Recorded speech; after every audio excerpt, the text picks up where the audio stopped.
நல்லது. இந்த நாளிலும் கூட நம்ம தொடர் வேத படிப்பு ஹைடல்பர்க் கேட்டகிசம், ஹைடல்பர்க் வினாவிடை என்ற அந்த பாடத்துல நாங்க 8வது கேள்வி பதில நாங்க கற்றுக்கொள்ளும்படி இன்றைய நாள்ல ஆயத்தப்படுகிறோம். 8வது ஆஹ் இந்த கேள்வி என்னன்னு சொன்னா, நாம் எந்த நன்மையும் செய்ய முடியாமல் எல்லா தீமையையும் செய்யும்படி தூண்டப்படுகிற அளவிற்கு நாம் சீர்கெட்டு போனவர்களா? என்று அந்த கேள்வி கேட்குது. அப்போ மனிதனை குறித்து பேசும் பொழுது நாங்க படித்துக் கொண்டு வந்தோம். அவன் வந்து முழுவதுமாக எப்படி பாவத்துல கரைப்பட்டவனாக கடவுளுக்கு தன்னுடைய சிருஷ்டியை அந்த கடவுள் சிருஷ்டித்த அந்த முழுமையான அந்த உன்னதமான நிலையிலிருந்து அவன் விழுந்து போனான் என்றதை நாங்க பார்த்தோம். அப்ப இன்றைய நாள்ல கேள்வி வந்து எங்கிட்ட கேக்குது. அப்ப எந்த நன்மையுமே மனுஷனுக்கு செய்ய முடியாதா? அந்த அளவுக்கு அவன் சீர்கெட்டு போயிருக்கிறானா? இப்ப சில நேரம் யோசிப்போம் இல்லையா? மனுஷன் வந்து கொஞ்சம் சீர்கெட்டு இருக்கிறான், ரைட்?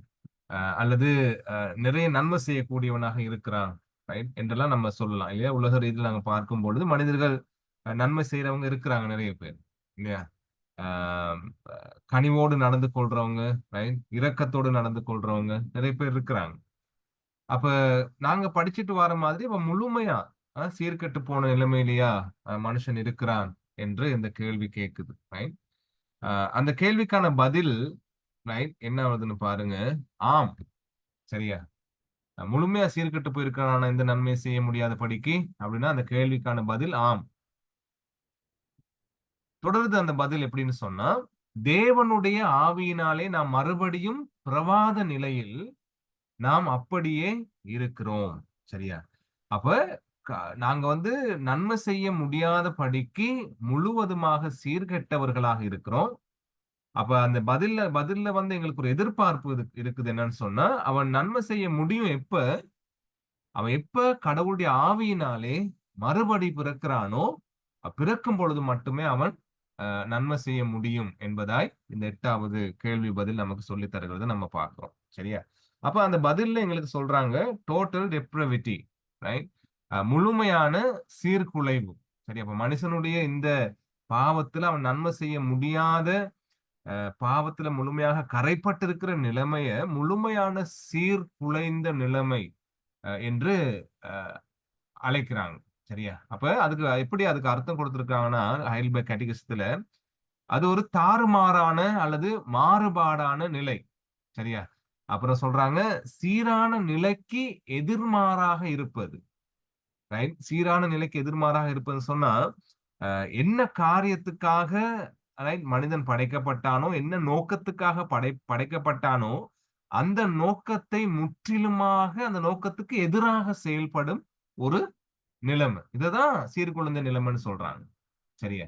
அதாவது கடவுள் எதிர்பார்க்கின்ற கடவுள் என்ன நோக்கத்துக்காக மனிதனை படைத்தாரோ அவன் அதை செய்யாமல் அதற்கு முற்றிலுமாக எதிராக, முற்றிலுமாக அது மாறாக, தாறுமாறாக செயல்படுகின்ற மனுஷனாக இருக்கிறான். அந்த நிலைமை தான் சீர்குலைந்த நிலைமைன்னு சொல்லி இந்த ஹைல்பர்க் வேத வினாவிட எங்களுக்கு சொல்லி தருது. ரைட்டா? அப்ப கீழே எழுதியிருக்கும் பாருங்க. எனவே கடவுளுடைய கட்டளைக்கு அதனால் முழுமையாக கீழ்ப்படிய முடியாத நிலைமையில மனுஷன் இருக்கிறான் என்பதை நாங்க பார்க்கிறோம். சரியா? அப்ப எப்பொழுதுமே மனுஷனுடைய இருதயம் எதிர்மாறாக செயல்படுவதனால, அந்த பாவத்தின் நிமித்தம் கடவுளுடைய நோக்கத்தை மீறி செயல்படுவதனால அவனால என்ன செய்ய முடியல? கடவுளுடைய கட்டளைக்கு முழுமையாக கீழ்ப்படிய முடியாத நிலைமையில இருக்கிறான் என்பதை நம்ம பார்க்கிறோம். சரியா? அப்ப கடவுளுடைய கட்டளைக்கு கீழ்ப்படிய முடியாத நிலைமையில இருக்கிறான்னு சொல்லும் பொழுது, ரைட், இந்த கேள்வி எப்படி நாங்க வாசிச்சோம்? நாம் எந்த நன்மையும் செய்ய முடியாமல், அப்ப கடவுளுடைய கட்டளைக்கு கீழ்ப்படிய முடியாமல் போவது வந்து நன்மை செய்ய முடியாமல் போகின்ற காரியத்தை எங்களுக்கு காண்பிக்கிறது. கடவுளுடைய கட்டளைக்கு யார் கீழ்ப்படிய முடியுமோ அவன் தான் என்ன செய்யறான்? கீழ்ப்படுகிறதின் மூலம் நன்மை செய்கிறான். அவ எவன் ஒருவனுக்கு அந்த கடவுளுடைய கட்டளை கீழ்ப்படிய முடியாம போகுதோ அவன் வந்து தீமையை செய்கிறான். அதே நேரத்துல தீமையை செய்யும்படி தூண்டப்படுகிறான் என்பதை நம்ம பார்க்கிறோம். அப்ப கடவுளுடைய கட்டளைய உதாரணமா 10 கட்டளைகள் நம்ம எடுத்துக்கொள்வோம்னு சொன்னா, தாயையும் தகப்பனையும் நீங்க கனம் பண்ணுங்க என்று சொல்லப்படுது இல்லையா? 5வது கட்டளை. அப்ப அந்த கட்டளைய மீறி நடக்கும் பொழுது, அப்ப அந்த கட்டளைக்கு கீழ்ப்படிய முடியாத இருதயத்துடையவனாக மனுஷன் இருக்கும் பொழுது அதை மீறுகிறான். அப்ப அவன் தீமை செய்யறான் இல்லையா? களவு செய்யாதிருப்பாயாக, விபச்சாரம் செய்யாதிருப்பாயாக, பொய் சாட்சி சொல்லாதிருப்பாயாக, இச்சியாதிருப்பாயாக என்ற கட்டளைக்கு மனுஷன் வந்து கீழ்ப்படிய முடியாம போகிறதுனால அவன் என்ன செய்யறான்? அந்த கட்டளை எதை வேண்டாம் என்று சொல்லுகிறதோ அதை செய்யும்படி தூண்டப்படுகின்ற நிலைமையில அவன் இருக்கிறான். அதுதான் அந்த சீர்குலைந்த அல்லது சீர்கெட்டு போன நிலைமையில இருக்கிறான் என்பதை அது நம்ம பார்க்கிறோம். ரைட்டா? அப்ப கடவுளுடைய எதிர்பார்ப்பு என்னது? அந்த கட்டளைகளின் படி அவன் வாழணும்.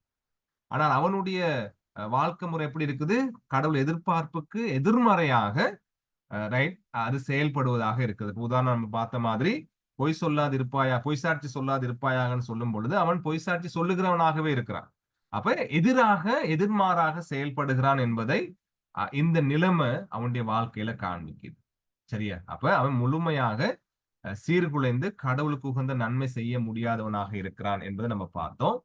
இன்னும் அதை கொஞ்சம் சில விளக்கத்தோட நாம பார்ப்போம்னு சொன்னா, நாம் தேவன் எதிர்பார்க்கும்படி எந்த நன்மையும் முழுமையாக செய்ய முடியாதவர்கள். சரியா? அப்ப நன்மைன்னு சொல்றது என்னது? மனுஷன் நன்மை செய்ய முடியாதவனாக இருக்கிறான் என்று சொல்ற காரியம் வந்து கடவுள் எதிர்பார்க்கும்படி அவன் செயல்பட முடியாமல் இருக்கிறான் என்பதை அது எங்களுக்கு காண்பிக்கிறது. அப்ப கடவுள் எதிர்பார்க்கிறபடி கடவுள் எதிர்பார்க்கிறபடி முழுமையாக அவன் நன்மை செய்ய முடியாத ஒரு தன்மையோடு அவன் இருக்கிற அந்த பாவத்துல கரைப்பட்டு போனதுனால. சரியா? அதே நேரத்துல மற்றைய எல்லா தீமைகளையும் செய்யும்படி தூண்டப்படுகிறவனாக அவன் இருக்கிறான் என்பதை நாங்க பார்த்தோம். சரியா? அப்ப ஒரு தாறுமாறான ஒரு கடவுளுக்கு மாறுபாடு உள்ள ஒரு சீர்குலைந்த நிலைமையில அவன் இருக்கிறான் என்பதை அது எங்களுக்கு காண்பிக்கிறது. அதாவது கடவுளுக்கு உகந்த நன்மை செய்ய முடியாத மனிதனாக இருக்கிறான். அப்ப கடவுளுக்கு உகந்த நன்மை செய்ய முடியாம இருக்கிறதுனால அவன் எப்படி தீமை செய்யறான்னு சொன்னா, இப்ப கடவுளுக்கு உகந்த நன்மை செய்ய முடியல, அதற்கு மாறாக தீமை செய்யறான். எப்படி இங்க எழுதியிருக்கிறோம் பாருங்க. எனவே நாம் தேவனை வெறுக்கவும் எதிர்க்கவும் தூண்டப்படுகிறோம். அவன் சீர்குலைந்த நிலைமையினுடைய தன்மை என்ன? பாவத்துல கரைப்பட்டு போய் அந்த பாவத்துல மரித்து இருக்கின்ற அந்த பரிதாபமான நிலைமையில் இருக்கின்ற மனுஷனுடைய தன்மை, அந்த இருதய தன்மை என்ன செய்யுது? கடவுளை வெறுக்க செய்யுது. கடவுளை எப்பொழுதும் எதிர்க்கும்படி தூண்டப்படுகிறான். சரியா? அதனாலதான் இன்றைக்கு நாங்க பார்க்கிறோம் உலக ரீதியில அநேக கடவுள்களை கடவுள் அற்ற கடவுளுக்கு மகிமையை கொண்டு வர முடியாத அல்லது கடவுள் அருவருக்கின்ற கடவுள் வெறுக்கின்ற காரியங்களை கடவுள்னு சொல்லி அதற்கு மகிமை செலுத்தி கொண்டிருக்கிறார். மரம், செடி, கொடி, பறவைகள், ஊரும் பிராணிகள், ரைட்? அல்லது மனிதனை கடவுளாக போற்றுறது, ரைட்? அதே நேரத்துல இன்னொரு பக்கம் எப்படி கடவுளை எதிர்க்கிறாங்கன்னு சொன்னா, கடவுளுடைய நியமனங்கள், கடவுளுடைய குடும்ப அமைப்பு, ரைட்? கடவுள் கொடுத்திருக்கின்ற பாலினம், ஆண், பெண், ரைட்? அதே நேரத்துல கடவுள் கொடுத்திருக்கிற உலக நியதிகள் இது எல்லாத்தையும் எதிர்த்து நடக்கிறதுனால எதிர்த்து நடந்து அவன் என்ன செய்யறான்? கடவுளை வெறுத்து கடவுளை எதிர்த்து அவன் எதிர்த்து செயல்படுகிறவனாக காணப்படுகிறான் என்பதை நம்ம பார்க்கும். சரியா? அப்போ கடவுளை எதிர்ப்பதிலும் அவருடைய சட்டத்திட்டங்களை வெறுப்பதும் கடவுளை சார்ந்து கீழ்ப்படிந்து வாழாமல் தன் இஷ்டம் போல வாழ வேண்டும் என்ற எண்ணத்தில் இருக்கின்ற இந்த செயல்தான் அந்த முழுமையான சீர்குலைந்த நிலை என்பதை இந்த ஹைல்பர்க் கேட்டகிசம் வேதாகமத்திலிருந்து எங்களுக்கு கற்பிக்கிறது. சரியா? அப்ப நன்மை செய்ய முடியல, கடவுளுடைய வார்த்தைக்கு கீழ்ப்படிய முடியாத நிலைமை. அதுக்கு பதிலாக என்ன செய்யறான்? கடவுளை வெறுத்து கடவுளை எதிர்த்து கடவுளுடைய நியமனங்களை வேண்டுமென்றே மீறி முரட்டாட்டம் பண்ணுகின்ற ஒரு நிலைமையில அவன் காணப்படுகிறான். சரியா?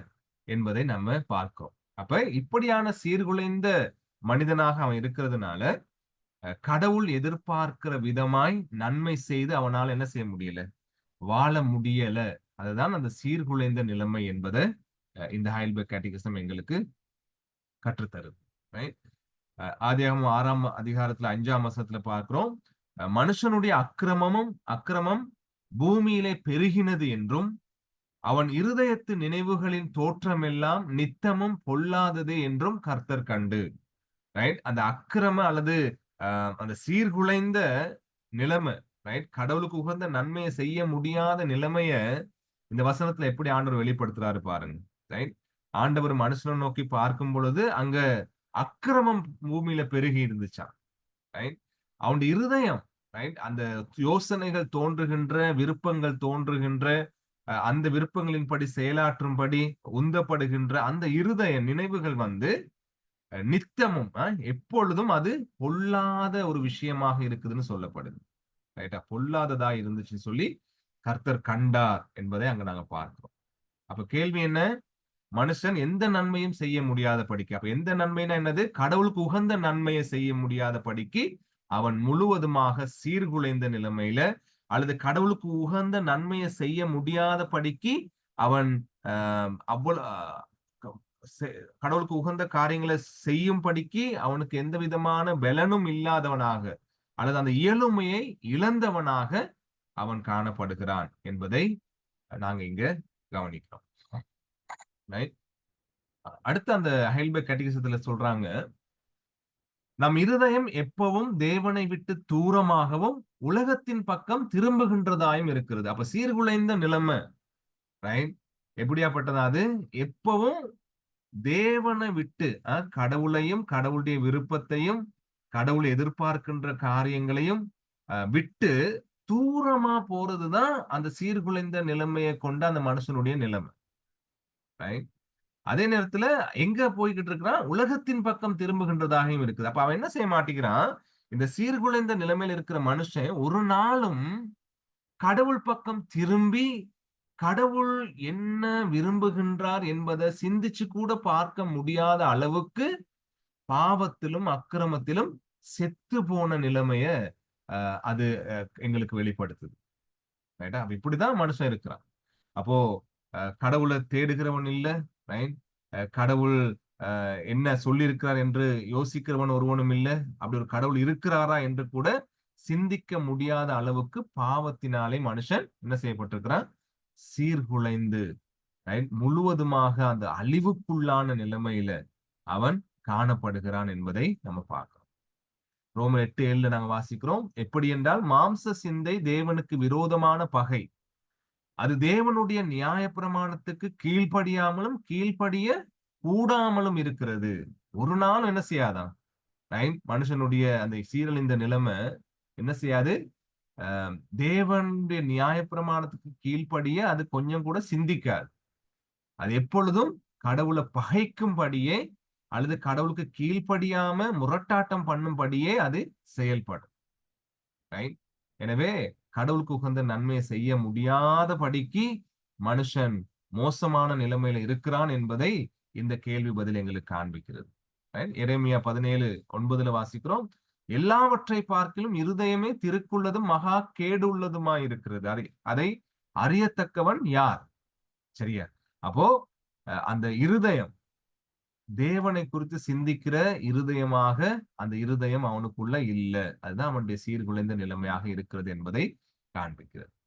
அப்போ உலகத்து மனுஷன் பாவத்துல கரைப்பட்டவன், கடவுளுடைய சமூகத்திலிருந்து வெளியே தள்ளப்பட்டு தூரம் போன மனுஷன், கடவுளுடைய சாபத்துக்கும் பாவத்தை சுமந்து அந்த பாவத்தின் சம்பளமாகிய மரணத்துக்கும் உரிய மனுஷன், ரைட்?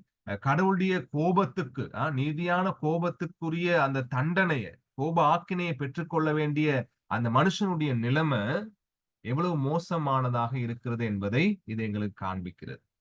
ரைட்? அவன் வந்து எவ்வளவு ஒழுக்கமான காரியங்களை கற்றுக்கொண்டாலும், தங்களை ஏதோ ஒரு விதத்துல நல்லவர்களாக அல்லது பக்தி உள்ளவர்களாக காண முயற்சித்தாலும் என்ன செய்ய முடியல மனுஷனால?